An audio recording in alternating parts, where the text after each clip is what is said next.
Good morning. कैसे हो आप सब? तो दोस्तों, मैं आज फिर से लाइव आई हूँ आप सबके सामने। आपकी प्यारी ममता दिल्ली से बिलोंग करती हूँ और आज फिर से एक और कहानी के साथ आपके सामने आई हूँ। कहानी कुछ ऐसी है कंफर्ट जोन की, जिसके बारे में मैं बहुत सारी कहानियाँ पहले ही बता भी चुकी हूँ। तो वही कहानी एक बार और आपको समझाने जा रही हूँ। कंफर्ट जोन क्या होता है और हमें क्यों अपने कंफर्ट जोन को तोड़कर अगर अपना भविष्य संवारना है तो काम करना चाहिए। अब कंफर्ट जोन से रिलेटेड एक कहानी। एक देश, जैसे हमारे यहाँ पे सत्ता 5 साल में चेंज होती है, तो वहाँ पर भी 5 साल में सरकार यानी कि राजा चेंज हो जाता है। लेकिन 5 साल बाद उस राजा को किसी ऐसे जंगल में भेज दिया जाता है जहाँ से उसका कुछ अता पता नहीं होता और कुछ समय बाद उसकी वहाँ पर लाशें मिलती है। ऐसा क्यों होता है उसके बारे में भी मैं बताती हूँ आपको, और उसका रीज़न क्या है वो भी मैं बताती हूँ। तो दोस्तों, जो 5 साल में सत्ता बदलती है, उसी क्रम में इस राजा को भी जाना था और अब अगले 5 साल के लिए नया राजा चुनना था। अब उस राज्य में एक बहुत ही समझदार इंसान था जिसको उन लोगों ने कहा कि हम सब आपको अपना राजा बनाना चाहते हैं। तो उस इंसान ने पहले राजाओं का अंजाम देखा और उसने मना कर दिया। उसने कहा कि नहीं, मैं आपकी सत्ता में इंटरेस्टेड बिल्कुल भी नहीं हूँ। लेकिन फिर भी लोग नहीं माने। उन्होंने कहा कि आपको बहुत समझ है, बहुत परख है, आप हमें सही गाइड कर सकते हो, हमारे राज्य को संभाल सकते हो, तो आप राजा बनो। सत्ता अपनी ज़िद पर अड़ी रही, वो आदमी अपनी ज़िद पर अड़ा, लेकिन कुछ कोशिशों के बाद उस आदमी ने हाँ कर दी और अपनी कुछ शर्तें भी रखी। उसने कहा कि मुझे वो जगह दिखाई जाए जहाँ पर आप यहाँ से जो भी राजा अपना टेन्योर पूरा करता है 5 साल का, उसको छोड़ के आते हो। तो जब वो राजा बन गया उसके बाद उसको वो जगह दिखाई गई, तो वो बहुत ही घनघोर जंगल था जहाँ पर सूरज की रोशनी भी बहुत मुश्किल से पहुँच रही थी। इस तरह का घनघोर जंगल था।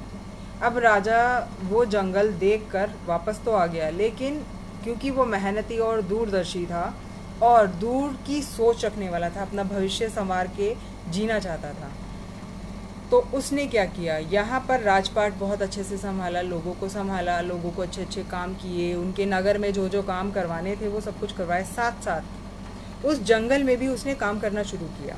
उस जंगल में जितने घने पेड़ थे उनको काटा, उसका शहर से कम्युनिकेशन किया, वहाँ पर खेती बाड़ी के लिए ज़मीन करी और लोगों का आना जाना वहाँ पर शुरू हुआ। वहाँ पर एक तरह से शहर गांव बसाना शुरू कर दिया। उस 5 साल में उस राजा ने अपने राज्य के साथ साथ उस जंगल में भी काम किया, यानी कि अपने भविष्य पे भी वो साथ साथ काम करता रहा। अब 5 साल पूरे होने वाले हैं। 10 दिन पहले ही वो राजा खुशी खुशी पूरी जनता को बोलता है कि अब मेरा टेन्योर पूरा हो गया है, मुझे वहाँ पर छोड़ाओ। लेकिन जनता बहुत हैरान थी कि जिस भी राजा का टेन्योर ख़त्म होता था वो सब बहुत रोते हुए जाते थे, ये क्यों इतना जल्दी खुश होके जा रहे हैं, और 10 दिन तो अभी बचे हैं। तो वहाँ पर बोला गया कि अभी आपके 10 दिन हैं, आप अभी वेट कीजिए, जब आपके 5 साल पूरे हो जाएंगे तब आपको छोड़ा जाएगा। 5 साल पूरे हुए और उस राजा को सजा धजा कर हाथी पे बिठाकर जंगल की तरफ रवाना कर दिया गया। सारी जनता ये देखकर हैरान थी। वहाँ पर वो जंगल नहीं, एक और बहुत अच्छा देश, गांव, शहर बस चुका था, जहाँ पर वो अब जाकर अपनी जीविका, अपना जीवन आगे का सुखी सुखी व्यतीत करने वाला था। ऐसा क्यों हुआ और पहले राजाओं का ये अंजाम क्यों हुआ? ऐसा सब इसलिए हुआ क्योंकि सबने अपना कंफर्ट जोन तोड़ा नहीं था, और ये बहुत ही दूरदर्शी था। इसने अपना कंफर्ट जोन तोड़ा। इसने राजा बनने के बाद सिर्फ राजभोग, मतलब ऐशो आराम और राजसी, ये सब कुछ ही भोगने के अलावा काम भी पूरा किया और अपने भविष्य पे भी काम किया। तो यहाँ पर ऐशो आराम की ज़िंदगी व्यतीत करते थे वो पहले वाले राजा, जो अपने आगे आने वाले भविष्य को भूल जाते थे और जंगल में जो बहुत मुश्किल सर्कमस्टांसेस उनके सामने आने वाले थे उनके लिए वो प्रिपेयर नहीं होते थे। तो वो 5 साल में वो सब कुछ भूल जाते थे, सिर्फ ऐशो आराम की ज़िंदगी ही जीना चाहते थे। इसलिए वो वहाँ जंगल में रह के सर्वाइव नहीं कर पाते थे और मर जाते थे। लेकिन यहाँ पर इस राजा ने अपने उस सारे के सारे तालों को तोड़ा, अपने काम को बरकरार रखा, अपने भविष्य की चिंता करते हुए अपने भविष्य को बनाया और अपना बहुत ही अच्छा भविष्य तैयार किया। तो दोस्तों, हमें अपने कंफर्ट जोन को तोड़ना ही पड़ेगा अगर अपना अच्छा भविष्य चाहिए तो। और ये मैं अपने लिए नहीं, आप सबके लिए भी कह रही हूँ। अगर आपको भी अपनी ज़िंदगी में आगे बढ़ना है तो अपने इस कंफर्ट जोन को तोड़कर अपने फ्यूचर के लिए काम करना शुरू कीजिए, अपने एक्स्ट्रा टाइम का यूटिलाइज़ करना शुरू कीजिए। यही बातें मैं हमेशा बताती हूँ। मैं already MI lifestyle marketing global network marketing में काम करती हूँ। बहुत ही अच्छी कंपनी है, 7 साल का उसका प्रूवन ट्रैक रिकॉर्ड है। नेटवर्क मार्केटिंग के नाम पे लोगों के मन में बहुत सारी शंकाएं हैं, बहुत सारी गलत भावनाएं हैं। आप खुद बताओ, एक सीडी ओरिजिनल आती है थी मार्केट में और उसकी कितनी पायरेटेड, लाखों पायरेटेड सीढ़ियाँ बन जाती थी। सेम ऐसा ही नेटवर्क मार्केटिंग में हुआ। इंडिया में नेटवर्क मार्केटिंग की शुरुआत आज से 15-20 साल पहले हो चुकी थी, लेकिन उन 15-20 साल में जो ओरिजिनल कंपनियां थी उन्होंने शुरुआत करी तो साथ साथ लोगों ने दूसरे लोगों को लूट कर बहुत जल्दी अमीर बनने का भी सपना देखा और लोगों को चीट करना शुरू कर दिया, जिस वजह से बाकी सारी जनता का नेटवर्क मार्केटिंग से विश्वास उठ गया। यानी कि जो ओरिजिनल कंपनियां हैं उन पर भी लोगों का विश्वास टूटना शुरू हो चुका था, क्योंकि उन फेक कंपनियों ने लोगों को इतना लूटा, उनके इतने ज़्यादा पैसे डुबोए कि वो किसी पे भी ट्रस्ट नहीं कर सके। लेकिन अभी पीछे 2-3 साल में लॉकडाउन के दौरान ही, लॉकडाउन से पहले भी, अब यहाँ की जनता धीरे धीरे नेटवर्क मार्केटिंग के बारे में अवेयर होनी शुरू हो गई है।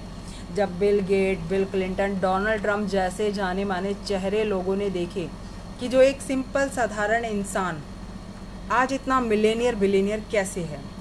और कहीं कहाँ जा रहे हो आप, हिंदुस्तान में ही देखो, दूसरी ही पीढ़ी है अभी अंबानी जी की। धीरू भाई अंबानी जी के बाद अनिल अंबानी, मुकेश अंबानी दूसरी ही पीढ़ी है। उन्होंने इतनी जल्दी इतना बड़ा प्रोग्रेस, इतना बड़ा बिजनेस एम्पायर कैसे खड़ा किया है। सिंगल एक अकेला आदमी कुछ नहीं कर सकता, वो अकेला बैल की तरह जुतता रहेगा, लेकिन अपना एम्पायर कभी खड़ा नहीं कर सकता।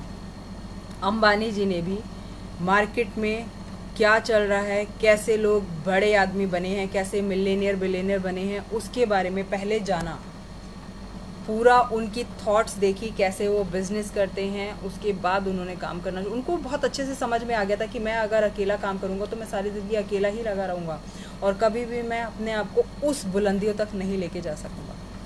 तो यहाँ पर धीरू भाई अंबानी बजाय बाहर 2 रुपये की चाय पीने की बजाय ताज होटल में जाके 25 रुपये की चाय पिया करते थे। वहाँ पर जो बहुत ही रिच, अच्छे थॉट्स वाले जो लोग थे, उनकी विचार सोच सुना करते थे और उनके थॉट्स सुना करते थे कि वो आगे के लिए क्या प्लानिंग करते हैं। तभी उन्होंने धीरे धीरे धीरे धीरे टीम बना के काम करना शुरू किया, अपने साथ लोगों की टीम का काम शुरू किया। तो उनको टीम वर्क की वैल्यू समझ में आई। अकेला आदमी कभी भी अपनी पूरी ज़िंदगी में सुन लो, पूरी ज़िंदगी आप लगे रहोगे तो एक मकान बना पाओगे, एक गाड़ी खरीद पाओगे, या फिर बच्चों की अच्छी शादी, या फिर विदेश पढ़ाई करा सकते हो। पूरी ज़िंदगी अगर आप लगे रहोगे लीगली तरीके से। लेकिन अगर यही काम आप टीम बनाकर अपना स्मार्ट वर्क करके करते हो, अपने पार्ट टाइम से शुरुआत करो ना। आप जो भी काम कर रहे हो उस काम के साथ साथ पार्ट टाइम से शुरुआत करो, क्योंकि आप अपनी फील्ड के मास्टर हो। नेटवर्क मार्केटिंग में अपना फील्ड है, अपना काम है। यहाँ पर जो गुरुओं के तरीके हैं वो अपने हैं।